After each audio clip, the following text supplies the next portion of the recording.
कहने को तो ये फॉर्मेलिटी होगी कि कैसे हो बोल देते हैं, जी मगर 800 साढ़े 700 800 करोड़ लोग हैं इंसान पृथ्वी पे, जी। कोई एक भी ठीक नहीं है।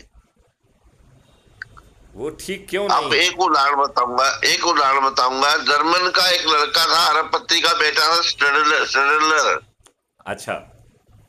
वो हरे रामा हरे कृष्णा मिशन के संपर्क में आ गया, हम्म।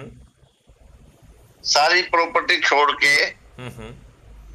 धोती कुर्ता पहन लिया और गंजा सिर और एक चोटी, और एक रेखा शर्मा नाम की लड़की से शादी करा दी। करोल बाग में दोनों भगवत गीता यानी किताबें बेचते घूमते रहे।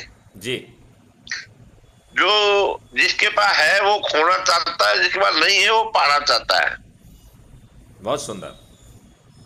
और एक बात और है, जी हर चींटी से लेके और व्हेल मछली तक जी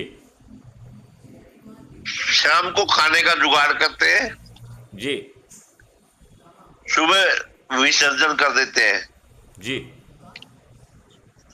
ये एक काम है। कपड़ा भी हम ना पहने तो कोई बात नहीं बनेगी, कोई दिक्कत नहीं। नागे बाबा और ये जैन मुनि नंगे घूमते, उनको कोई फर्क नहीं पड़ता। जी हाँ, तो ये दो ही काम है, विसर्जन करना और खाना। उसमें खाना इतना महत्वपूर्ण नहीं जितना विसर्जन करना है। एक दवाइयों की बहुत बड़ी कंपनी का मालिक था, जी डी फार्मा के नाम से।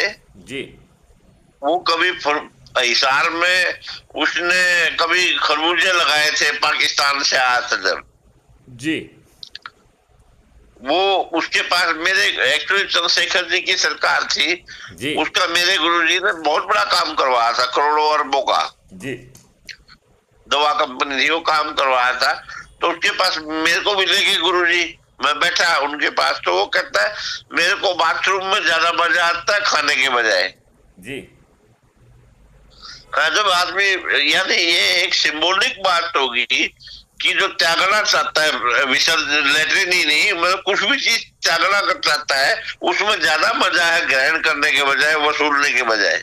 बहुत सुंदर।